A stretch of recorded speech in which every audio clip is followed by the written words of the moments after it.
أعوذ بالله من الشيطان الرجيم بسم الله الرحمن الرحيم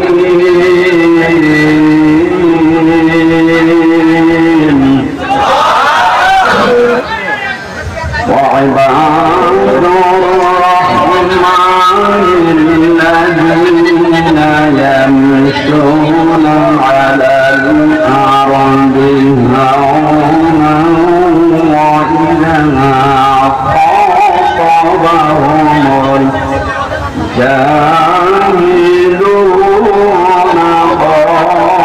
قالوا سلاما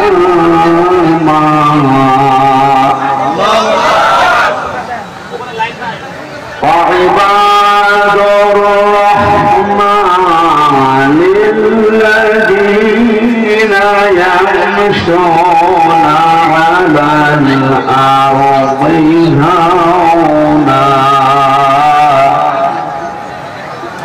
هونا وإذا خاطبهم الجاهلون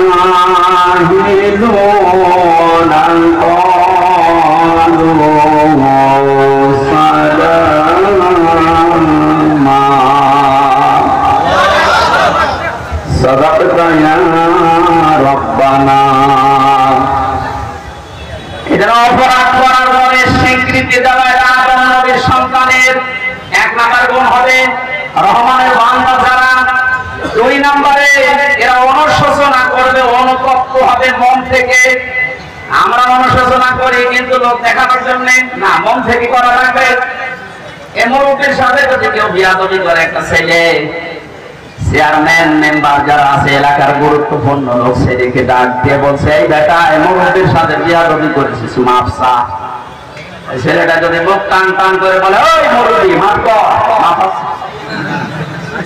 মাপ চাওয়ার নিয়ম। যদি অনুশোচনা করে এসে বলতো, মুরব্বি আমার বাবার বয়সে আমার ভুল হয়ে গেছে, দয়া করে আমার মাফ করে দিন, আমি অনুশোচনা করছি, অনুতপ্ত হচ্ছি, জীবনে আমি আর করবো না।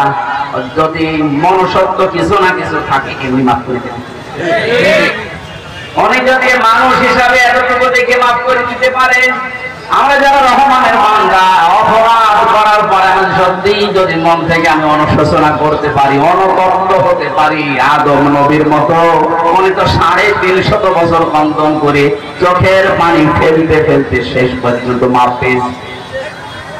3 নম্বরে শুধু অনুশোচনা না, জীবনে যে ভুলগুলো হয়ে গেছে, শয়তানের ধোঁকায় হোক, নফসের জালে পড়ে হোক, দুনিয়ার এই রংচং দেখে হোক, জীবনে আর কোনদিন এরকম কাজে আর আমি ফিরবো না।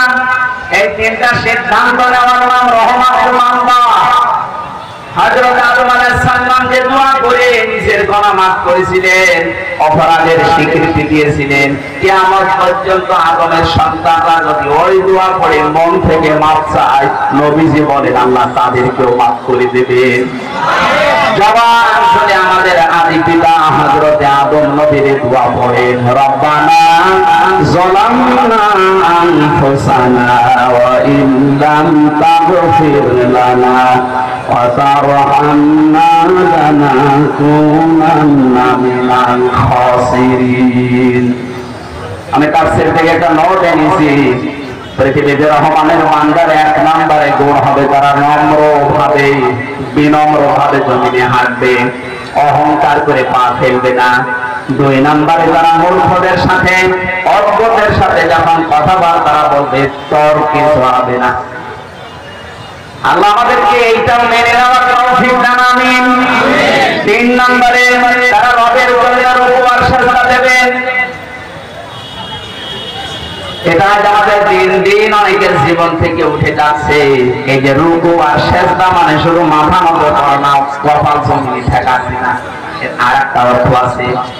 রুকু সেজদা মানে পৃথিবীতে আল্লাহর বিধান যেখানে যেটা আসবে, বুঝে আসুক বা না আসুক, মাথা নত করে মেনে নেওয়ার নাম। এটা কিন্তু আমরা অনেকেই করতে পারি না। অনেকের মনের ভেতর একটা প্রশ্ন আসে, আমি নাম ধরে বলছি শিক্ষার জন্য, যে সালমান রহমান একটা অনুষ্ঠানে দাঁড়িয়ে বলেছিল কোরআনের ভেতরেও ভুল আছে, মেজরিটি না। এ কথা বলে তার ইমান থাকার কথা। সেজন্য তাওবা করে, এখন যে একটা জায়গায় আছে সেজন্য তাওবা করে, আল্লাহ যেন তাকেও মাফ করে দেন। রহমানের বান্দা দাবি করবেন আর সেজদা দেবেন না, রুকু করবেন না, আপনার মতো রহমানের বান্দা দরকার নেই, আপনার জন্য ফ্ল্যাট রেডি হবে না। 4 নম্বরে যারা জাহান্নাম থেকে পানা চাইবেন, শুধু জন্মের পর থেকে শুনছি জাহান্নাম, এটাতে কি? নবীজি জানিয়েছেন জাহান্নামের উপর থেকে একটা পাথর যদি কেউ ফেলে দেয় 70,000 বছর লাগবে নিচে যেতে। পাথরের নাম বললেন কেন? 2 তলা বিল্ডিং এর উপর থেকে 1 কেজি পাথর আর 1 কেজি তুলা যদি কেউ ফেলে দেয়, আগে পড়বে কোনটা? নবীজি পাথরের নাম কেন বললেন? পাথরই যদি পড়তে এত বছর লাগে, আমরা তো পাথরের চাইতে ভারী বস্তু না, আমার ফেলে দিলে কত বছর লাগবে নিচে যেতে? আগুনের বর্ণনা এত কঠিন হবে, কোরআনে কারিমে আল্লাহ দিয়েছেন আল্লাতী তাত্তালিউ আলাল আফইদা। আল্লাহ বলেন জাহান্নামের আগুনের বৈশিষ্ট্য জানো, পৃথিবীর আগুন যেখানে লাগে ওই জায়গা পুড়ে যায়, আর জাহান্নামের আগুন যেখানে লাগে আগে কলিজা পুড়ে যায়। রহমানের বান্দারা সবচাইতে সন্তোষিত সন্তুষ্ট থাকবে জাহান্নামের বিষয় নিয়ে। 5 নম্বরে তারা দান করবে, মধ্যম পন্থা অবলম্বন করবে, একেবারে ফকির হয়ে রাস্তা রাস্তায় ঘুরবে এরকম দান করার দরকার নেই। একেবারে কৃপণ হয়ে এইকে ধরে রাখবেন না, এটা আল্লাহ চায় না। মধ্যম পন্থা আমাদের লাগবে। আজ এই যে বন্যা চলছে, ফেনী, নোয়াখালী, কুমিল্লা, বাংলাদেশের আর যে সমস্ত জেলাগুলোতে আমরা এখনো ভেসে যাচ্ছি না, উপরে আছি, আমাদের রহমানের বান্দা দাবি করতে হলে মধ্যম পন্থা অনুযায়ী ওদেরকে পাশে দাঁড়াতে হবে। আজকে আমার মনে হয় সারা দেশের জমার কথা এই কাজ ছিল, কারণ এটা মানবতার পক্ষে সবচাইতে এখন গুরুত্বপূর্ণ কাজ। যে যেখানে আমরা আছি, আমরা যেহেতু এখনো আল্লাহ আমাদেরকে উপরে রেখেছেন, ভাসিয়ে দেয়নি, দৃশ্যগুলো ফেসবুকে দেখলে চোখ দিয়ে পানি চলে আসে। যার যতটুকু সমর্থ আছে, এখনো 60টা জেলা যেহেতু মাটির উপরে আছি, আমরা যতটুকু আছি একবারে 2 বেলার খাবার থেকে 1/2 বেলার খাবারের টাকা ওখানে পাঠানো এখনই মানের বাড়ি। আপনি সেদিন বিপদে পড়বেন, কেউ আসবে না। এরপরে পেয়েছি আল্লাহ ছাড়া কাউকে ডাকা যাবে না। বিভিন্ন চক্রান্ত ষড়যন্ত্র করে আল্লাহর পাশাপাশি অন্য কাউকে ডাকার একটা ব্যবস্থা চলছিল, সেটা এখন বন্ধ হয়ে যাচ্ছে। কত জায়গায় এই ব্যবস্থা তৈরি করে দিয়েছিল আল্লাহর পাশাপাশি। আমার মনে হয় আল্লাহর জিকির যা হতো তার চাইতে বেশি জিকির হতো বাবা। কেন এটা করা লাগবে? মরা মানুষের জন্য, একটা মৃত মানুষের জন্য আমরা যা করলাম, আপনার বিবেক কি বলে যদি ন্যূনতম থাকে? যে জিকির, যে আলোচনা আমরা করেছিলাম এই 15 বছর, আপনার বিবেক যদি একটু জেগে থাকে, বলেন এই পরিমাণ জিকির আল্লাহর কাছে আপনার ওলি হয়ে যেতে কোন কারণে এত করা লাগবে? রামজনে ধরা পড়ে, সে মারা গেছে, তার কবরের যে বিষয়গুলো নিয়ে গেছে তার আমল, আল্লাহ যেন আমল থেকে অব্যাহতি দিয়ে তাকে মাফ করে দেয়, এইটাই তার জন্য কাজ ছিল। মরে মরে এরকম বক্ষ তৈরি করে পায়খানা পোশাক করছে এখন পাখিতে। এমনকি 5 তারিখের পরে দেখেছি অনেক জায়গায় ছোট ছোট বাচ্চারা যে পোশাক করছে মুখের উপরে, তার সম্মান আমরা বাড়াতে পারি না, তার সম্মান আরো নষ্ট হয়েছে। যে কোটি কোটি টাকা খরচ করে এইগুলো বানিয়েছিলাম, একটা তো এখন আর টিকে নেই। আমি কালকে সাক্ষীরা ছিলাম, আসার সময় যত জায়গায় এরকম দেখেছি, কেউ কাজ হয়ে পড়ে আছে, কেউ অর্ধভঙ্গ হয়ে পড়ে আছে, কিচ্ছু নেই, সব শেষ। এই কোটি কোটি টাকা দিয়ে যদি আমার মনে হয় এই ফারাক্কার পাশে আর একটা বাঁধ আমরা নির্মাণ করতে পারতাম, তাহলে এইভাবে এখন আমাদের দেশটা ভেসে যেত। এরপরে দেখি অন্যায় ভাবে যেন কেউ কাউকে হত্যা না করে। ও রহমানের বান্দা, বাংলার মানুষেরা, এই গুণটা যদি আজ অর্জন করতে পারতাম, আবু সাইদ মারা যেত না। অন্যায় ভাবে মারব, তার হাতে কি ছিল? আমাদের একটা লাঠি ছিল, যে লাঠি দিয়ে কি আপনাকে মেরে ফেলতে পারবো? আপনার হাতে অস্ত্র, একটু ভয় দেখাবেন, অথবা পায়ের নিচে যদি একটু গুলি করে বলতে এই তাড়াতাড়ি এখান থেকে যা, সে তার বৈধ একটা আবদার নিয়ে গেছে, আর আপনি একেবারে বুকের উপরে 3-4টা মেরে শুয়ে দিলেন। হত্যা যারা করেছেন, এই যে অন্যায় ভাবে হত্যা করলে মনে করছেন এখন বিচার হবে, বিচার হওয়ার পরে আপনার যাবজ্জীবন জেল দেবে, এরপরে আপনি হয়তো 22 বছর জেল খেটে বের হয়ে আপনার মাফ হয়ে গেল না, এটা দুনিয়ার নিয়ম। কিন্তু ইসলামের নিয়ম অনুযায়ী হত্যার বদলে যতক্ষণ পর্যন্ত 2টা কাজ করা না হবে ততক্ষণ মাফ নেই। 1 নম্বরে ওর বাবা মা আর স্ত্রী সন্তান ওদের কাছে আপনার দিয়ত দেওয়া লাগবে, জরিমানা। ওনারা যদি বলে 50 লাখ টাকা দেন আপনারে মাফ করে দিলাম, তাহলে আপনি মাফ পাবেন। 2 নম্বরে আপনাকে ওর বদলে মেরে ফেলা লাগবে, তাছাড়া কোনো উপায় নেই। আমি মামলার বহু আসামি দেখেছি, মাঝে মাঝে এসে আমার বলতো জেলখানায়, হুজুর আমি এসেছি আমার বউ মেরি, এখন কি করব? আমার তো যাবজ্জীবন ফাঁসি দিয়েছে, যে প্রথমে ফাঁসি ছিল, এরপরে যাবজ্জীবন, এখন 22 বছর জেল খাটা লাগবে, আর ধরেন 17 বছর 18 বছর চলছে, আর 4-5 বছর পরে চলে যাবে। আমাকে মাফ হয়ে গেল সব? না, ইসলামের নিয়ম অনুযায়ী হত্যা করলে অন্যায় ভাবে 2টা নিয়ম আপনাকে মানা লাগবে। হয় তার মা বাবা স্ত্রী সন্তান যারা আছে তাদেরকে দিয়ত দেবেন, ওরা চায় যে 20 লাখ টাকা তার মাফ করে দেব, এই একটা। 2 নম্বরে আপনাকে মেরে ফেলা লাগবে, তাছাড়া কোনো মাফ নেই। বাংলাদেশের প্রচলিত আইন অনুযায়ী আপনি এই শাস্তিটা পাচ্ছেন, কিন্তু আল্লাহর কাছ থেকে মুক্ত হতে হলে অবশ্যই আপনাকে ওই 2টা বিষয় মানা লাগবে। এটা অন্যায় ভাবে রহমানের বান্দারা কাউকে মারবে না, কথা বলে না। 8 নম্বরে তারা যারা জেনা না করে, এইটা গুরুত্বপূর্ণ। কারণ পৃথিবীতে 3টা পাপের জন্য আল্লাহ ডবল শাস্তির ব্যবস্থা রেখেছে। কয়টা? 1 নম্বরে আল্লাহর সাথে যারা শরীক করে, 2 নম্বরে যারা অন্যায় ভাবে মানুষ হত্যা করে, 3 নম্বরে যারা জেনা করে। আজ কত মানুষের চরিত্র প্রকাশ পাচ্ছে, এই লোকটার দিকে তাকালে আল্লাহর কথা মনে পড়ছে। এরকম দায়িত্বে অনেক জায়গায় অনেক মানুষ বসে আছে, ওর দিকে তাকালে মনে হয় যে এটাই আর রাতের চরিত্র তো বললাম। নাম ধরে বলছে এতটুকু এই কারণে যে হারুন, এই লোকটার দিকে তাকান তো, রাস্তায় বের হলে মানুষ নাকি 3 ইঞ্চি বলে এমনি বলেছে।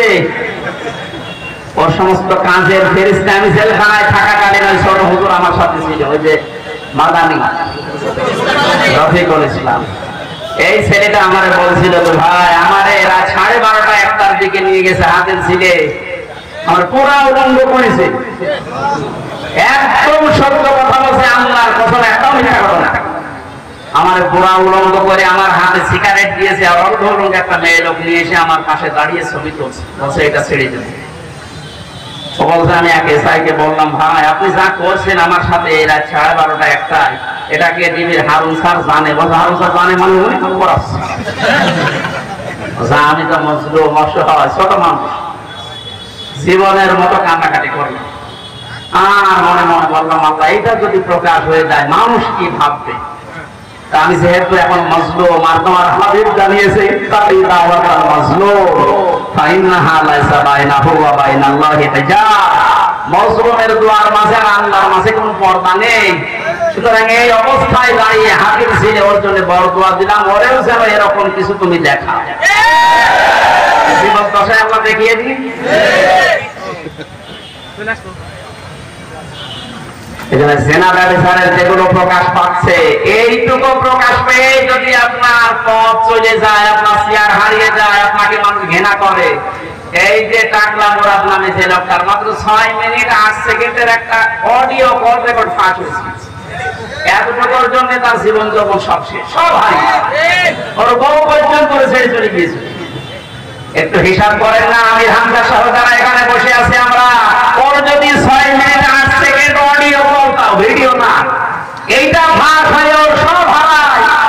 আল্লাহ আমাদের সব অডিও ভিডিও রেকর্ড করে রাখছে। মরণের পরে যখন এটা অডিও ভিডিও দেখাবে, আপনি পারবেন মানুষের সামনে মুখ দেখাতে? মুখ যেন দেখানো যায় এরকম জীবন গঠন করা দরকার। আমি সহ যারাই শুনলাম, আজকে থেকে এরকম জীবন তৈরি করবো যেন কিয়ামতে লক্ষ কোটি মানুষের সামনে আমার আমল নাম আমি করে শোনাতে পারি। বলেন আমিন। মিথ্যা সাক্ষ্য দেওয়া যাবে না, রহমানের বান্দা হতে হলে এদেশে তো নেই। লক্ষ লক্ষ মিথ্যা সাক্ষর কারণে হাজারো মানুষ এখন এরপরে বেশি অনর্থক কথা অনর্থক কাজ এগুলো থেকে রহমানের বান্দারা দূরে থাকবে। 11 নম্বর বোবা বধির অন্ধের মতো আচরণ কোরআন শোনার পরে করা যাবে না, যেটা আমরা এখন করি অনেকে। 12 নম্বরে পরিবারের জন্য দোয়া করা লাগবে। রব্বানা হাব লানা মিন আজওয়াজিনা ওয়া যুররিয়াতিনা। এবং বাবা এই জন্য ব্যাখ্যামূলক যত আয়াত আমি কোরআনে পেয়েছি, মার বাবার নামে এত ব্যাখ্যা আল্লাহ দিয়েছেন, পৃথিবীর কোন মানুষের নামে এত ব্যাখ্যা দেয়নি। আলেম যেহেতু এখানে ফাজিল মাদ্রাসা, হাজারো আলেম আছে, তাদেরকে একটু ইঙ্গিত দেয়, একটু দেখেন তো কোরআনে কারীম যা আছে, ওয়াখফিদ লাহুমা জানাহাদ-দুল্লি মিনার রাহমাহ وقل رب ارحمهما كما ربياني صغيرا। সূরা বনী ইসরাঈলের 24 নম্বর আয়াতে আল্লাহ জানিয়েছেন, অখফিজ মানে ডাউন করার পরে ফল করে দাও। খফসু শব্দের শাব্দিক অর্থ শুধু ডাউন করা না, এভাবে ফল করে দেওয়া। এই পৃথিবীর মানুষের আমি আল্লাহ অর্ডার করছি, আদেশ দিচ্ছি, মার বাবা দুইজনের জন্যই তোদের ডানা যেটা আছে ডাউন করার পরে এভাবে ফল করে দিবি, ফেলে দিবি। আমার প্রশ্ন হচ্ছে, পৃথিবীর মানুষের তো ডানা নেই, তাহলে আয়াত ভুল। হ্যাঁ, মাদ্রাসার অধ্যক্ষ সহ কত আলেম এখানে আছেন, কি গুরুত্বপূর্ণ শব্দ আল্লাহ লাগিয়েছেন পাখির কাছ থেকে ধার করে। মানুষের দুনিয়াতে ডানা হয় না, মানুষের হয় এদুন, হাত। কি হয়? ডানা হয় যেহেতু শুধু পাখির। বালাগাত মানতিকের কায়দার একটা নিয়ম আছে, আল্লাহ ওখান থেকে কেন ধার করে মানুষকে ডানা দিলেন? কারণ হাতের ভেতরে আর ডানার ভেতরে পার্থক্য। এই হাতের ভেতরে কোন নরম মোলায়েম সফট কোমল এরকম কিছু নেই, এটা শক্ত। এটা কি? পাখির যে ডানা আছে, ওই ডানার ভেতরে পর আছে, পালক আছে, এত নরম, এত সফট, এত কোমল।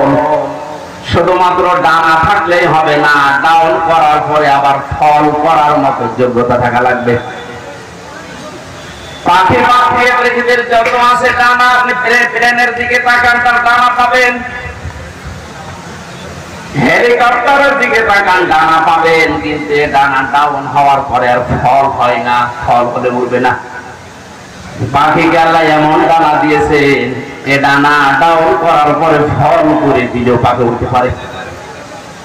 সবচাইতে বড় বিষয় মুফাসসির তাফসীরে হাক্কানীতে লিখেছেন, একে জানাহাদ-দুল্লি মিনার রাহমাহ, বিনয়ের দয়ার যে ডানা আছে, এটার মার বাবার জন্য এভাবে বিছিয়ে দেওয়ার পরে ফেলে দিবি। বাস্তবতায় আমরা দেখি, মা পাখি যখন নিজের ডানাকে এভাবে ডাউন করে ফল করে দেয়, বাচ্চাগুলো ওর নিচে এসে একটা কিচির মিচির আওয়াজ দেয়। বাংলাতে অনেকেই বলে এর নাম হচ্ছে অনির্বচন সুখ। জেনারেল শিক্ষিত মানুষগুলো এখানে আছে, শব্দের দিকে খেয়াল করেন তো, অনির্বচন সুখ। এটা শুধু পাখির ওই কিচির মিচির আওয়াজকে বলা হয়, যেটা মায়ের ডানার নিচে বাচ্চাগুলো দেয়। আল্লাহ উদাহরণ সেট করেছেন এই জন্যে, পৃথিবীর মানুষেরা তোর মার বাবা যখন শেষ বয়সে আসবে, তারা যেন মনে করে আমার হামজা থাকতে আমাদের আর কোন চিন্তা নেই। বড় গ্রামের সন্তানেরা আমাদের মার বাবা কি এরকম মনে করতে পারছে এখন? না। আজ হাজারো মা বাবা খাবার পর্যন্ত পাচ্ছে না, অথচ সন্তানের খাবারের অভাব নেই। একটা মুরব্বী মা 8টা 10টা 15টা সন্তান এক পেটে রেখে দুনিয়া থেকে তাদেরকে মুখ দেখিয়েছে। বিজ্ঞান এখন প্রমাণ করছে, এক একটা সন্তান মায়ের দুনিয়ায় আসতে 57 ইউনিট কষ্ট সহ্য করা লেগেছে। এখানে যত পুরুষ আমরা আছি, সর্বোচ্চ 45 বা 47, এতটুকু কষ্ট যদি আমাদেরকে দেওয়া হয় 45 ইউনিট থেকে 47 ইউনিটের, এর ভেতরে দিলে আপনি আর সহ্য করতে পারবেন না, মারা যাবেন। অথচ আমার মুখ দেখানোর জন্য এই পৃথিবীতে আমার মা 57 ইউনিট কষ্ট সহ্য করেছে। এতগুলো কথা বলছি এই কারণে, আরাফ নামক এই স্থানে যারা আছে এরা আমরাই, আল্লাহ আমাদেরকে জান্নাতে দিচ্ছে না শুধুমাত্র এই একটা কারণে। এখানে মার বাবা যতদিন বেঁচে আছে আর চাই করেন খারাপ আচরণ করা যাবে না। মা বাবার আইন মানা খরচ না, কিন্তু তাদের সেবা করা, খেদমত করা খরচ। কথা বুঝতেছেন? আইন মানা শুধুমাত্র ফরজ আল্লাহ। এর আগের আয়াতে আল্লাহ দলিলটা দিয়েছেন, ক্বাদা রাব্বুকা আল্লা তা'বুদু ইল্লা ইয়্যাহু ওয়া বিল ওয়ালিদাইনি ইহসানা। আল্লাহ পাক বলেন, আমি রায় দিয়ে দিলাম, আমি ফয়সালা করে দিলাম, আমি ছাড়া কারো আইন মানা যাবে না, ইবাদত করা যাবে না। কিন্তু মা বাবা যাদের আছে তাদের আইন মানা লাগবে না, কিন্তু তাদের সেবা করা লাগবে। আল্লাহর আইন মানা ফরজ, আর মা বাবার সেবা করা, খেদমত করা, তাদের পেছনে খরচ করা সাধ্যমতো, এটা কি বলেন? এই ওয়াজটা যেন আমরা সারা জীবনের জন্য মনে রাখি, নয়তো আবার ওই জায়গায় আল্লাহ পাক করিয়ে দেবেন। দ্বিতীয় নম্বরে নবীজি বলেন ওদেরকে আল্লাহ জাহান্নামেও দেবে না। সাহাবী প্রশ্ন করলেন, জাহান্নামে দেবে না কেন? বিশ্ব নবী জানিয়েছেন, সাহাবী এই মানুষগুলো আর চাই করুক দুনিয়াতে দিন কায়েমের জন্য সর্বাত্মক চেষ্টা চালিয়েছে। তার মানে একামতে দিনের দায়িত্ব দুনিয়ায় যদি কেউ মন থেকে ইখলাসের সাথে পালন করে যেতে পারে, আর অন্যান্য ছোটখাটো গুনার কারণে আল্লাহ জান্নাত দেবে না ঠিক, কিন্তু জাহান্নামও দেবে না। এখানে দিন কায়েমের আন্দোলন যারা করে তাদের জন্য জাহান্নাম হারাম। এই কারণে আমি এটা করছি, আল্লাহ আমাকে যেন এই কারণে জাহান্নামে না দেন, বলেন আমিন। আমরা দরুদ করছি, সালাম পাঠাচ্ছি আমাদের নবী মুহাম্মদুর রাসূলুল্লাহ। তার সুপারিশ পাওয়ার যোগ্যতা আমরা অর্জন করতে চাই, এই দুনিয়ায় বেশি পারবো না। কয় শ্রেণী? এক নম্বরে যারা দুনিয়াতে বেদাত আবিষ্কার করে আর বেদাতকে সাপোর্ট করে, যেটা এই বাংলাদেশ, ভারত আর পাকিস্তানে সবচেয়ে বেশি। বেদাত মানে ইসলামে যেটা নেই নতুন করে আবিষ্কার করে ওটা ইসলাম বলে চালিয়ে যাওয়া, এর নাম বেদাত। আর এটা সবচেয়ে বেশি হয় বাংলাদেশ আর ভারত। কথা বলছে না? যেহেতু সুপারিশের অযোগ্য হয়ে পড়বো, এই কারণে সতর্ক করছি, আমরা যেন দুনিয়াতে বেদাত না করি। ইসলামের মধ্যে নতুন কিছু আবিষ্কার করলে ওইটা বেদাত হবে, আর ইসলামের জন্য নতুন কিছু করলে ওইটা বেদাত হবে না। এখানে যে মসজিদ বানিয়েছে, কোনটা মসজিদ? এই মসজিদ যখন বানিয়েছিল সে 70-80 বছর আগে, মনে করেন এই কি এই মসজিদ এরকম ছিল? খড় কোটা দিয়ে, টিন দিয়ে বানিয়েছিল, মাটি দিয়ে।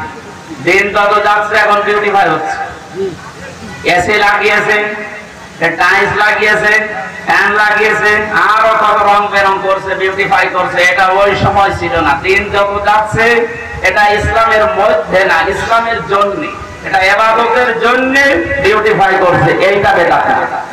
কথা বুঝতেছে? ইবাদতের মধ্যে যদি আপনি কিছু তৈরি করেন, জিকির করা ইবাদত, জিকির করা কি?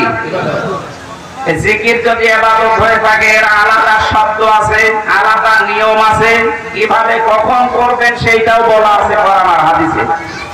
এইটা বাদ দিয়ে নতুন করে যদি কেউ জিকির আবিষ্কার করে, যেমন আমার তাহেরি ভাই করেছে, আন্দাজে জিকির বানিয়েছে, কে আলী বাবা, শাহ আলী বাবা, কত বাবার নামে জিকির বানায়। এইগুলো ইসলামের মধ্যে নতুন করে যেহেতু একটা দিয়ে আপনি ওইটাও ইসলাম বলে চালিয়ে দিচ্ছেন, এটা বেদাত। এই জন্য এই ভাইয়ের অনুসারী যারা আছেন আপনারা বেদাতে আছেন, আর বেদাত করলে আপনি নবীর সুপারিশ থেকে বঞ্চিত হয়ে যাবেন। আপনাকে আমি সতর্ক করলাম, আপনি যেন এরকম ভুল পথে পা দেবেন না। 2 নম্বরে জালেমের জুলুম দেখার পরও যারা জালেমের তোষামতি করে এই মানুষগুলো আল্লাহর নবীর সুপারিশ থেকে চিরবঞ্চিত হয়ে যায়, যেটা এই 5 তারিখের আগে সবচেয়ে বেশি ছিল বাংলাদেশে। জালেমের জুলুম দেখার পরও আপনি তোষামতি করতেন, তার গুণগান করতেন, তার পক্ষে সাপোর্ট দিতেন। আপনি যদি জেনে শুনে এই ভুল কাজটা করে থাকেন, এখন তওবা করেন, জীবনের মতো ফিরে আসেন, নয়তো আপনার জন্য নবীর সুপারিশ হারাম, আপনি সুপারিশ পাবেন না। এইটা বলার দরকার ছিল কি? আপনাকে আমি সতর্ক করছি, না বললে তো আমিও কি আমাকে ধরা খাবো। আপনি তো এই কাজ করার কারণে, আর আমি এই সতর্ক না করার কারণে।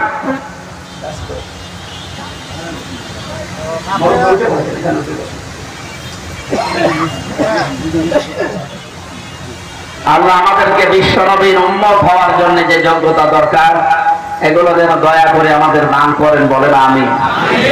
আমরা কোরআনে কারীমের সূরা ফুরকান 63 নম্বর আয়াতটা পড়েছি।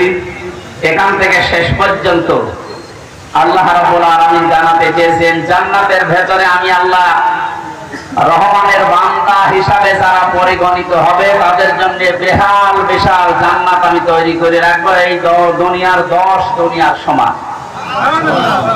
এসিল্যান্ড বসে আছে, জমি জায়গার দাম কিরকম জানে না? 5000 স্কয়ার ফিটের একটা ফ্ল্যাট যদি এখন বিক্রি করতে হয় এই দেশে, আমার মনে হয় জেলা শহর হলে কমপক্ষে কয়েক কোটি টাকা তার দাম হবে, যদি 5000 স্কয়ার ফিটের ফ্ল্যাট হয়। এই ফ্ল্যাট যদি এই নাটোরে এখানে ঘোষণা দেয় যে এখন যেটা বলা হচ্ছে, এই 12টা গুণ অর্জন করতে পারলে ওই ফ্ল্যাটের মালিক তুমি, একজন বাদ যাবে? জীবন দিয়ে হলেও মানুষ বলবে যে ফ্ল্যাট আমি চাই। আল্লাহর কথায় কোনো ভেজাল আছে? কোন দুর্বলতা আছে? সন্দেহ? মিথ্যা তো নেই। উনি ঘোষণা দিচ্ছে, এখন আমি যেটা বলবো, এই 12টা গুণ যদি আমার বান্দা বান্দি উপার্জন করতে পারে, অর্জন করতে পারে, এই 5000 স্কয়ার ফিট না, এই যে তাম দুনিয়া যত বড় 228টা রাষ্ট্র আছে এখন পৃথিবীতে, সবচাইতে বড় রাষ্ট্র হচ্ছে বাংলাদেশ। আমি তো একদিন আগে মালয়েশিয়া ছিলাম, এই দেশের 13 ডবল ওই দেশটা। কয় ডবল? আমাদের পাশের যে প্রতিবেশী রাষ্ট্র ভারতের চাইতে 29 ডবল বড়। আমেরিকা বাংলাদেশের চাইতে 59 ডবল বড়। এক দেশের ভেতরে এই রাজ্য থেকে ওই রাজ্যে যেতে ওদের 7.5 ঘন্টা 8 ঘন্টা সময় লাগে, তো প্লেন। আর আমাদের এই দেশে যদি ওই মানের প্লেন চালানো হয়, এই মাথা থেকে ও মাথা সর্বোচ্চ 13 মিনিট লাগে। ওদের তুলনায় আমরা কোন জায়গায় আছি বলেন? এইরকম রাষ্ট্রের সংখ্যা 228টা, তার ভেতরে বাংলাদেশ একটা। 64টা জেলা নিয়ে এটা তৈরি, এর ভেতরে নাটোর একটা। নাটোরে আছে কয়েকটা থানা, বড়াই গ্রাম একটা। বড়াই গ্রামে কত গ্রাম, এর ভেতরে 10 গ্রাম একটা। 10 গ্রাম কত জায়গা দেখতে পাচ্ছেন না? এর ভেতরে ফাজিল মাদ্রাসার এই জায়গাটুকু এক টুকরা। এই পুরা মাদ্রাসার এইটাই যদি ফ্ল্যাট বানিয়ে দেয়, আপনি তো আনন্দেই মরে যাবেন। আর আল্লাহর ঘোষণা হচ্ছে, এইরকম তাম পৃথিবী যত বড়, এরকম 10 ডবল এত বড় বিশাল জান্নাত আল্লাহ ফ্ল্যাট আকারে আপনাকে দিয়ে দেবেন। আল্লাহ যেন আমাদের সবাইকে এই গুণগুলো অর্জন করে ফ্ল্যাটের মালিক হওয়ার তৌফিক দেন। আমিন। আমরা আরম্ভ করছি সূরা ফুরকান। খুব খেয়াল করে শুনবেন, প্রতিটি কথা থেকে শিক্ষা নিয়ে আসা লাগবে। ফুরকান শব্দের শাব্দিক অর্থ হচ্ছে সত্য মিথ্যার পার্থক্যকারী। কোরআনে কারিমের 53টার উপরে আমি নাম পেয়েছি তাফসীরে কাবীরের ভেতরে, তার ভেতরে একটা নাম ফুরকান। কোরআনের নাম কি? কেন এই নাম দিলেন আল্লাহ? তাবারাকাল্লাযী নাযালাল ফুরকান আলা আবদিহি লিয়াকুনা লিল আলামিনা নাযীরা।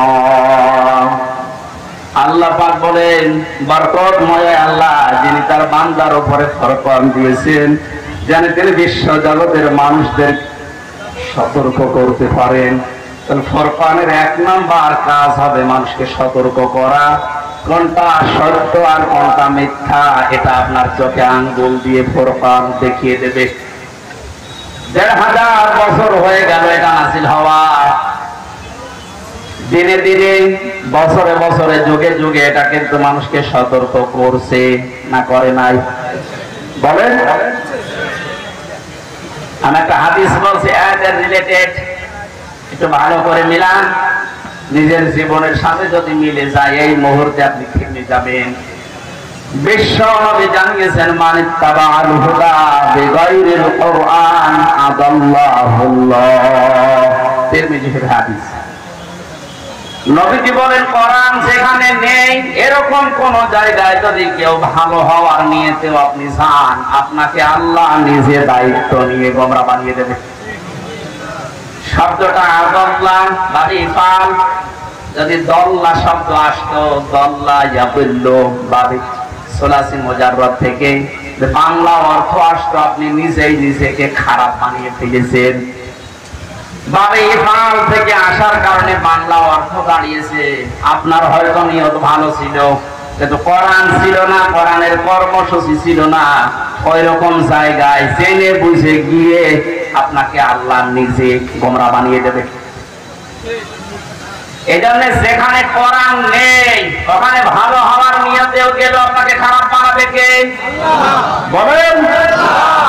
এটার বাস্তব প্রমাণ আজ মাজার গুলো, এদেশে যত মাজারের ব্যবসা চলছে আপনি একটা দেখান যেখানে কোরআন পাওয়া যায়, কোরআনের নিয়ম নীতি চলে। এমনকি সব চাইতে বড় মাজার আমরা মনে করি কুষ্টিয়ার লালনসার মাজার। মানে কোরআন আছে, কোরআনের নিয়ম নীতি আছে, ওখানে খালি গাঁজা পাওয়া যায়। সাররা পুলিশ পাঠায় যে পাহারা দিয়ে ভালো করে যেন গাঁজা খেতে পারে। এখন আস্তে আস্তে বন্ধ হচ্ছে। এই যে হাজারো মানুষ এখানে আসে বিভিন্ন জেলা থেকে, বিশেষ করে রংপুর বিভাগের মানুষেরা বেশি আসে। এরা বউ ছেলে মেয়ে বেটার বউ সব নিয়ে চলে আসে। আল্লাহর ওলি আছে, ওখানে কোরআনের নিয়ম নীতি চলে। সারা বাংলাদেশ মিলিয়ে আপনি যে কয় মন গাঁজা না পাবে ওই দরবারে তার চাইতে বেশি গাঁজা। মানে রাত 10টার পরে আপনি যাবেন খালি ধোয়া দেন, অন্ধকার করে ফেলে এলাকা।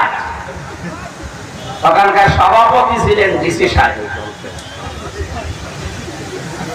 8 থেকে 8-এর উপরে আমি শুনেছিলাম 19 সালে 8 কোটির উপরে টাকা আসে বাইরের থেকে মাজার উন্নয়ন করার জন্য।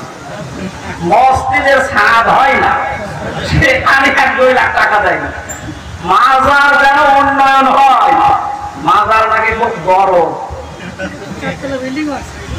কত বড় বড় বিল্ডিং বানিয়েছে, হাজারো মানুষ যে দেখবে সেজদা দিচ্ছে। আউযুবিল্লাহি মিন যালিক। প্রকাশ্যে এই শিরক কাজগুলো ওখানে হয় কোরআনের বিরুদ্ধে যেটা। এই জন্য আমরা দেখতে পাই হাজারো মাজারে মানুষ গিয়ে ভালো হওয়ার নিয়তে যায়, কিন্তু ভালো হয় না। কোরআন না থাকার কারণে আরো খারাপ হয়। এই খারাপ বানিয়েছে তো হামজা কে? আল্লাহ। আল্লাহ নিজে দায়িত্ব নিয়ে আপনাকে গোমরা বানিয়ে দেয়। এখানে ময়দানে যারা এসেছে আর এটা যতদূর যাচ্ছে মানে শুধু শোনার জন্য শোনেন, বলার জন্য বলছি তা না। এখান থেকে আজকে সিদ্ধান্ত নেওয়া লাগবে। কোরআন যেখানে নেই, আমার বাবাও যদি ওই দলে থাকে আমি ওই দলে নেই। এটা সত্য। এই সামিয়ানা পর্যন্ত আপনি যদি ভালো হওয়ার নিয়ত যান, সত্যি করে বলছি যেখানে কোরআন নেই, যেই দলে কোরআনের কর্মসূচি চলে না, আপনি ভালো হওয়ার নিয়ত থাকলেও খারাপ হবে। আপনাকে খারাপ বানাতে হামজা লাগবে না। কে দায়িত্ব নিয়েছে? সত্য আর মিথ্যা আপনাদের সামনে এখন স্পষ্ট। স্পষ্ট আছে কোনটা সত্য আর কোনটা বিভ্রান্তি। এরপরও যদি কোরআন দেখে দেখে জীবন চালাতে কেউ না পারে, যে মাসে কোরআন নাযিল হয়েছিল ওখানে কোরআনের নাম ফুরকান বলে উল্লেখ করা আছে। শাহরু রমাদান আল্লাযী উনজিলা ফীহিল কুরআন হুদান লিন-নাস ওয়া বায়িনাতিন মিনাল হুদা ওয়াল ফুরকান। আল্লাহ বলেন এই সেই রমজান মাস যে মাসে কোরআনে কারীম আমি নাযিল করেছি, স্পষ্ট দলিল আর প্রমাণ দিয়ে মানুষের জীবন চলার পথে সত্য কোনটা মিথ্যা কোনটা কোরআনে কারীম স্পষ্ট সব খুলে খুলে বলে দেবে। এই আয়াতের ব্যাখ্যায় দেখেছি তাফসীরে ফি জিলালিল কোরআন সাজ্জাদ কুতুব বলেন কোরআন থাকার পরেও যদি কেউ সত্য মিথ্যার পার্থক্য করে বাকি জীবনটা চালাতে না পারে, ওর কাছে কিয়ামত পর্যন্ত রমজান আসলে ওর কোনো লাভ নেই। যেন আমরা আজকে থেকে যেহেতু সূরা ফুরকান থেকে সত্য আর মিথ্যার পার্থক্যকারী কিতাব এটা, আমরা সামনের জীবনে সত্য মিথ্যা কোরআন থেকে পার্থক্য করে চলবো ইনশাআল্লাহ। সূরা ফুরকান 63 নম্বর আয়াতে আল্লাহ এখান থেকে শেষ পর্যন্ত 74 নম্বর আয়াত পর্যন্ত 12টা গুণ আল্লাহ দিয়েছেন তার বান্দা যারা দাবি করে তাদের জন্য। এখন যদি বলেন 750 কোটি মানুষের উপরে দুনিয়ায় সবাই তো রহমানের আল্লাহর বান্দা, আল্লাহ পাক বানিয়েছেন ঠিক, কিন্তু তার বান্দা হওয়ার জন্য কিছু যোগ্যতা লাগবে। তার প্রথম নাম্বারে হচ্ছে ওয়াইবাদুর রহমানিল্লাযীনা ইয়ামশুনা আলাল আরদি হাওনা ওয়া ইযা খাতাবাহুমুল জাহিলুনা ক্বালু সালামা। আল্লাহ পাক বলেন রহমানের বান্দা কারা জানো? আমরা এখান থেকে শুধু শুনে চলে যাব না, এই গুণগুলো নিজের সাথে মিলিয়ে দেখবো যে আসলে আমি আল্লাহর বান্দা হতে পারলাম কিনা, আমার জন্য ওইরকম বিশাল জান্নাত আল্লাহ তৈরি করেছে কিনা। যদি এখান থেকে নিয়ে যেতে না পারেন, এরকম মাহফিল শুধু বছরে একবার না, প্রতিদিন হলেও আপনার কোনো লাভ নেই। কথা বুঝতেছে? রহমানের বান্দা তো তারা, এ মানুষগুলো পৃথিবীর জমিনে যখন চলাফেরা করবে এরা এত নম্র, এত ভদ্র, এত বিনয় নিয়ে চলবে, দুনিয়ার অন্যান্য মানুষগুলো দেখলেই বুঝবে যে আলাদা। পৃথিবীতে বহু নরম মানুষ, বিনম্র মানুষ, এই যে ভদ্র মানুষের সাথে আমি চলাফেরা করে দেখেছি। মানুষ যে এত নিজেকে ছোট ভাবতে পারে, মানুষ নিজেকে যে এত নিম্ন ভাবতে পারে, এই আয়াত তাদের বাস্তব জীবনে তাদের মিলে যাচ্ছে, কিন্তু তারা আমার মতো নরমাল মানুষ না। এত উপরে আল্লাহ তাদেরকে তুলেছে শুধু তাদের এই বিনয়ের কারণে আর নম্রতার কারণে। তবে জান্নাতে আল্লাহর রহমানের বান্দারা যারা যাবে তাদের প্রথম গুণ হবে তারা নরম হবে, বিনম্র হবে, ভদ্র হবে। এখন যদি বলেন ভদ্র কি, আমরা তো দেখি সকাল 10টার সময় ঘুম থেকে উঠে মুখ না ধুয়ে যারা চা খায় এরা ভদ্র। এটাই তো ভদ্রলোক পরিচয়। কোরআনে কারীমে আছে ভদ্রলোক কারা জানো? হাযা বায়ানুল লিন-নাসি ওয়া হুদাও ওয়া রাহমাতুল লিল মুত্তাকিন। রহমা এটা সূরা আলে ইমরানের আয়াত, লিল মুত্তাকিন আছে শেষে। আমার আয়াতটা পুরোপুরি মনে আসছে না। আল্লাহ পাক বলেন এই যে বর্ণনা, এই যে বায়ান, এই বায়ানগুলো আমি মানুষের জন্য দুনিয়াতে দিলাম। এখানে লিন নাস দিয়ে আল্লাহ জিন্দা মানুষকে বুঝিয়েছেন। পৃথিবীতে যত জীবিত মানুষ আছে তাদের জন্য আমি আল্লাহ বায়ান দিলাম, বর্ণনা দিলাম, বক্তব্য দিলাম, যেটা কোরআনে কারীমে সন্নিবেশিত আছে। এখানে হেদায়েতের পথ মানুষ পাবে, উপদেশ পাবে কারা? লিল মুত্তাকিন, যারা ভদ্রলোক। মুত্তাকি শব্দের যতগুলো অর্থ আছে তার অন্যতম অর্থ মুত্তাকি মানে ভদ্রলোক। তাকওয়াবান কারা? এই পৃথিবীতে ওই মানুষগুলোকেই মুত্তাকি বলা হয় যে মানুষগুলো যেই কাজে আছে ওই কাজের যোগ্যতা জ্ঞান অর্জন করে ওই কাজটা সঠিকভাবে যারা আঞ্জাম দিতে পারে, এই মানুষগুলোকে আরবিতে তাকওয়া, মুত্তাকি এই শব্দ বলা হয়। এদেশে আজ আমরা অনেকেই অনেক দায়িত্বে আছি, কিন্তু ওই বিষয়টা আমরা ওইভাবে অনেকেই জানি না। বাইরের দেশগুলোতে যখন ঘুরি আমি দেখি ওরা এত উন্নত হওয়ার পেছনে কারণ হচ্ছে যে যেই বিষয় লেখাপড়া করে, যে বিষয় জানে, ওই বিষয়টা আয়ত্ত করে, ওই বিষয়টায় শ্রম দেয়, ওই বিষয়টা এমন ভাবে নিখুঁত ভাবে করতে থাকে, 10 বছরের টার্গেট দিলে 11 বছর পার হয়ে যায়, তারপর কিছু হয় না। তা আমরা ওই মুত্তাকি হতে পারি না।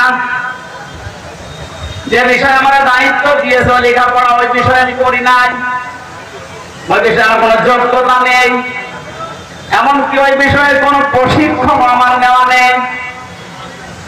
দায়িত্ব নেওয়ার পরে আমি কাজও করে দিই, 10 বছরের টার্গেট দিলে 2 বছরে নষ্ট হয়ে যায়। কথা বলে না কেন? মুত্তাকির অভাব আছে আমাদের দেশে। আমরা মুত্তাকি হতে চাই, ভদ্রলোক হতে চাই আল্লাহর ভাষায়। মুত্তাকির সংজ্ঞা হচ্ছে আল্লাহর নিষিদ্ধ কাজগুলো যখন মানুষ ঘৃণা করে ছেড়ে দেবে। আল্লাহর নিষিদ্ধ কাজ এমনিতে ছেড়ে দেওয়ার নাম তাকওয়া না, ওটা খাউফ। আর মুত্তাকি হতে হলে আল্লাহর নিষিদ্ধ কাজগুলো শুধুমাত্র ছেড়ে দেবেন তা না, ঘৃণা করে ছেড়ে দেওয়ার নাম তাকওয়া। আল্লাহ আমাদেরকে এই মুত্তাকি হওয়ার তৌফিক দিন, বলেন আমিন। তাহলে নম্র যারা জমিনে চলাফেরা করার সময় অহংকার করে না, এটা যাদের মাটিতে পা পড়তো না, অহংকারের ভেলায় মানুষকে মানুষ মনে করতো না, এ মানুষগুলোকে আল্লাহ এত অপমানিত করেছে, আমার মনে হয় এরাও এত অপমান হয় না। এই জন্য আমরা রহমানের বান্দা যদি হতে চাই আমাদেরকে নরম হওয়া লাগবে, বিনম্র হওয়া লাগবে। জমিনে চলাফেরা করার সময় মনে হয় যেন মাটির মানুষ। অহংকার এটা মানুষের জন্য মানায় না, এটা আমার আল্লাহর চাদর। আল্লাহ কি? আল্লাহ রাব্বুল আলামিন এটা হাদিসে কুদসিতে জানিয়েছে, অহংকার এটা আমার চাদর। কেউ যদি আমার চাদর নিয়ে টানাটানি করে আমি আল্লাহকে আছাড় দেই। শয়তানের জীবনী পড়েছি তাফসীরে ইবনে কাসিরের ভেতরে। এমন কোন জায়গা নেই পৃথিবীতেও সেজদা দেয়নি, সব জায়গায় সেজদা দিয়ে মুআল্লিমুল মালায়েকা ফেরেশতাদের পর্যন্ত উস্তাদ হয়ে গিয়েছিল। তোকে ধ্বংস করার পেছনে যতগুলো কারণ, তার 1 নম্বরে ছিল অহংকারী। আল্লাহ রাব্বুল আলামিনের আদেশ তো মানে নাই, অহংকার করেছে। অহংকার করার পরেও যদি ও নরম হয়ে যেত যে আল্লাহ আমার ভুল হয়ে গেছে, আমার মাফ করে দেন, আল্লাহ মাফ করে দিত। আর্গুমেন্ট পেশ করেছে আল্লাহর কাছে। এই পৃথিবীর ময়দানে অনেক মানুষ আছে যারা অন্যায় করার পরে নিজে তো স্বীকার করে না, আর উল্টা কাজ করে, উল্টা বোঝে, ওর বৃদ্ধি আরো বাড়ে। তখন আল্লাহ ওকে হেদায়েত থেকে বঞ্চিত করে দেয়। ভালো করে বোঝে, অন্যায় করার পরে হযরত আদম আলাইহিস সালাম কিন্তু ভুল করেছিলেন। ভুল করার পরে তিনি নরমাল হয়েছেন, নরম হয়ে গেছেন, বলেছিলেন রব্বানা যালামনা আনফুসানা ওয়া ইল্লাম তাগফির লানা ওয়া তারহামনা লানাকুনান্না মিনাল খাসিরিন। হে আল্লাহ, আমার নফসের উপরে আমি জুলুম করে ফেলেছি, তুমি যদি আমারে ক্ষমা না করো আমার আর উপায় নেই, আমি ক্ষতিগ্রস্ত হয়ে যাব। হযরতে আদম অনুশোচনা করেছিলেন মন থেকে, চোখের পানি ফেলে দিয়ে অনুশোচনা করে জীবনের মতো ফিরে আসলাম। এই সিদ্ধান্ত যদি কেউ নিতে পারে আল্লাহ তাকে আদম নবীর মতো মাফ করে দেবে। অন্যায় করে ভুল করে কোনো মানুষ যদি স্বীকার না করে, নরম না হয়, আরো যদি ওর বৃদ্ধি বাড়ে, আল্লাহ পাক তখন এত রাগান্বিত হয়ে যায়, ওর কপালে হেদায়েত নষ্ট করে দেয়, হেদায়েত বঞ্চিত করে দেয়। যে যেরকম সময় এখন পৃথিবীতে চলছে, আমরা যেন এই কাজ না করে শয়তানের অনুসারী হয়ে না যাই। শয়তান আল্লাহর কাছে 3টা জিনিস সময় চেয়েছিল। কয়টা? কিয়ামত পর্যন্ত যারা শয়তান মার্কা মানুষ আসবে এই দুনিয়ায়, তারা ওই 3টা জিনিস চাইবে। সূরা আরাফের ভেতরে আছে। এখন দেখেন তো আপনি ওই 3টা চান কিনা। শয়তান 1 নম্বরে বলেছিল আমি বাঁচতে চাই, আমার হায়াত বাড়িয়ে দাও কিয়ামত পর্যন্ত। আল্লাহ বলেন দিলাম। এই আয়াতটা প্রমাণ করেছে মুফাসসিরিন ইকরাম, শয়তান মার্কা মানুষগুলো সব সময় চায় যে দুনিয়ায় বেশি দিন বেশি থাকবো। মারা যাবে, সবাইকে তার পারিশ্রমিক প্রতিদান পূর্ণ করে দেওয়া হবে কিয়ামতে। ওই লোকটার জীবন তো সফল, যাকে আল্লাহ জাহান্নামের আগুন থেকে মুক্ত করে জান্নাতি এ কথা বলে ঘোষণা দিয়েছে। হে পৃথিবীর মানুষেরা, যে যেখানে আছো, আমি আল্লাহর এই কথাটা ভালোভাবে শোনো। আমার হায়াতুদ দুনিয়া ইল্লা মাতাউল গুরুর, পৃথিবীর এই জীবনটা খেলাধুলা, ধোঁকা ছাড়া আর কিছু না। আমি ওপেন বলছি, এটা যেহেতু রেকর্ড হয়ে কালকে ম্যাডামের কাছে যাবেন। স্ত্রী আমার জন্য ধোঁকা, আমার মা বাবা আমার জন্য ধোঁকা, আমার সন্তান আমার জন্য ধোঁকা, এ পৃথিবীর সব কিছুই কিন্তু আমার জন্য ধোঁকা। রিমান্ডে যখন ছিলাম ওই সময় কিন্তু অফিসার মানে আমার বারবার এই কথাটা আমার মনে হয় রিমান্ডের প্রায় 8-10 দিন উনি যেই দিন পাহারার দায়িত্ব পেয়েছে এই কথা আমাদের শোনাতো, হুজুর আমি অন্য ধর্মের লোক, কিন্তু ইসলাম আমরা এই বেল্টের মানুষগুলো, পাকিস্তান, বাংলাদেশ, ভারত, এই এলাকার মানুষ যেভাবে বুঝি, মুসলিম অন্যান্য দেশ যেগুলো আছে ওরা কিন্তু এইভাবে কোরআনে কারীম ইসলাম ওইভাবে নেয় না।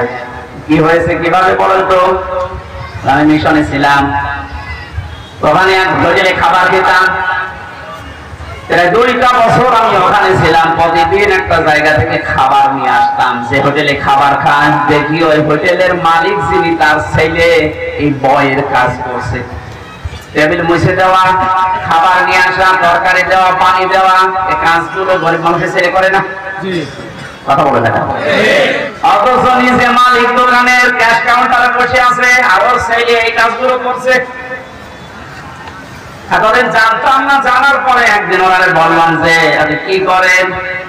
এত টাকার মালিক আপনি, এত বড় জায়গা একটা হোটেল দিয়ে প্রতিদিন হাজার হাজার লক্ষ টাকা আপনার ইনকাম, আর আপনার নিজের আপন ছেলেকে আপনি বয় বানিয়েছেন, হোটেল বয়। ওনার ভাষা দিয়ে জিজ্ঞাসা করছে যে আপনার বাড়ি কোথায়? বলে যে তুমি বাংলাদেশ, আমি বাংলাদেশ থেকে এসেছি, ইংরেজিতে। শেষ পর্যায়ে ওনারে বলছে দেখেন, আপনাদের দেশের মানুষগুলো কোরআনে কারীমকে, হাদিসকে যেভাবে বোঝে আর মানে, আমরা কিন্তু কোরআনকে ওইভাবে মানতে চাই না। আমার মানার নিয়মটা নিয়ে অনেক আয়াত শুনিয়েছিলেন সূরা তাকাবুনের 14, 15, 16 এই আয়াতগুলো। হিন্দু হলেও বেটা অনেক আয়াত মুখস্থ আছে। আমি দেখেছিলাম ওই রাতের বেলা যখন পাহারায় আসতো, সারা রাত পাহারা দিত, বহু আয়াত। আমি তো হাফেজ মানুষ, তারপরও ওরকম আয়াত আমার স্মরণ থাকে। ও মানে একেবারে 150 আয়াত মুখস্থ আছে, প্রত্যেকটি সাবজেক্ট আকারে। রাজবাড়িতে পারবেন কি কোন আয়াত পড়েছে বলেন তো? সূরা তাকাবুনের এই আয়াতটা আমাকে উনি শোনালেন, ইয়া আইয়ুহাল্লাযীনা আমানু ইন্না মিন আযওয়াজিকুম ওয়া আওলাদিকুম আদুওয়াল লাকুম ফাহযারুহুম ইলা আখির আয়াত। ওহে যারা ঈমানের দাবি করো, তোমাদের সন্তান, তোমাদের স্ত্রী, এগুলো কিন্তু তোমাদের জন্য মাঝে মাঝে শত্রু হয়ে দাঁড়াবে। তাদের ব্যাপারে সতর্ক থাকবা। অনেক বলছে ভাই আপনার বাড়ি বাংলাদেশ, এই যে সন্তানটা এটা আমি জন্ম দিয়েছি, আমার 4টা দায়িত্ব ছিল এর উপরে। 1 নম্বরের একটা সুন্দর নাম রাখা আমি রেখেছি। 2 নম্বরে একে দ্বীনের শিক্ষা দেওয়া, ইসলাম মানতে গিয়ে যতটুকু লাগে আমি ওকে পড়িয়েছি। এরপর আর পড়াশোনা করে না, এই জন্য আমি কাজে লাগিয়েছি। 3 নম্বর ওকে সব পাত্রী দেখে বিবাহের বন্দোবস্ত করা, এটা আমি করেছি। 4 নম্বর একটা হালাল কর্মজীবন তৈরি করে দেওয়া দরকার, ওইটাও আমি করে দিয়েছি।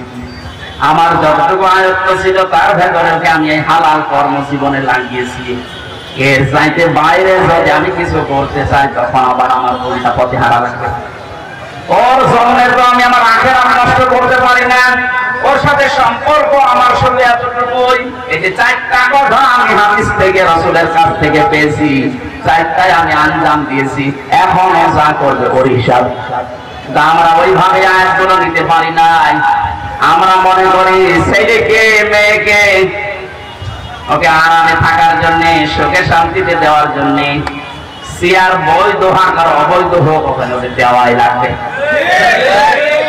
ওই জায়গায় দিতে গিয়ে শেষে বাম হাতের কামাই করা লাগে, উল্টা পাল্টা রাস্তায় টাকা দিয়ে ওখানে বসানো লাগে।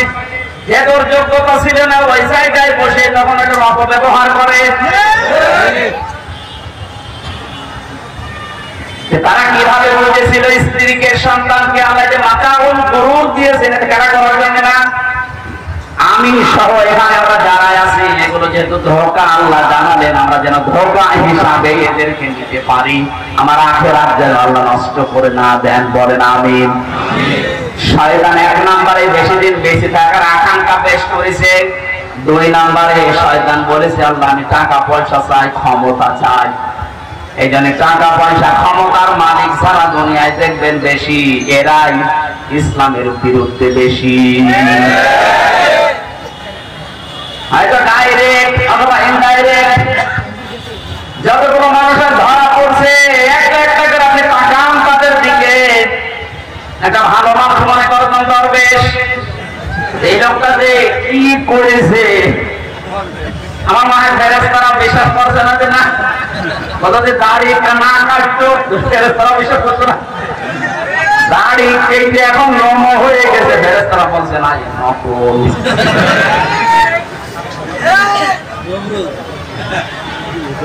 আর বাকি গুলোর এখন বলা যাচ্ছে না কত অবস্থা নিচে নামিয়েছে মানুষের চরিত্রকে এই ক্ষমতা টাকা পয়সার জন্য। শয়তান বেশি দিন বেঁচে থাকা, বেশি ক্ষমতা, বেশি টাকা পয়সার মালিক হওয়া এটা চেয়ে নিয়েছিল।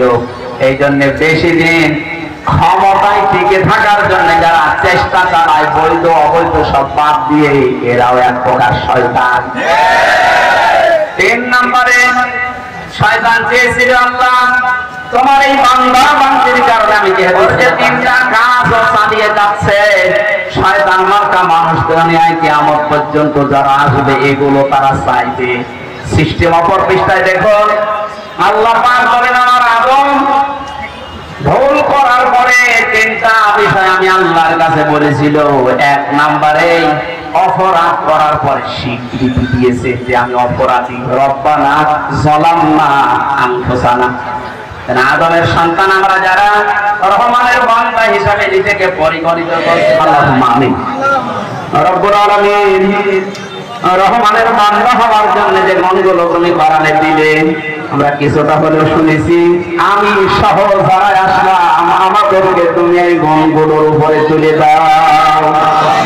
জীবন থাকতে যারে গুণের বাইরে আমরা না যাই, আল্লাহ তুমি আমাদের তৌফিক দাও।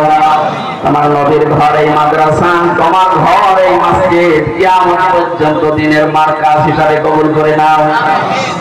আল্লাহ তাআলা এদের মায়ের পায়ের নিচে এখনো পর্যন্ত ভেজা কাদা, এই কঠিন অবস্থায় দাঁড়িয়ে দাঁড়িয়ে যারা কোরআনে কারীম চাতক পাখির মতো শুনেছি, এদেরকে তুমি অমরের মতো হেদায়েত দিয়ে দাও।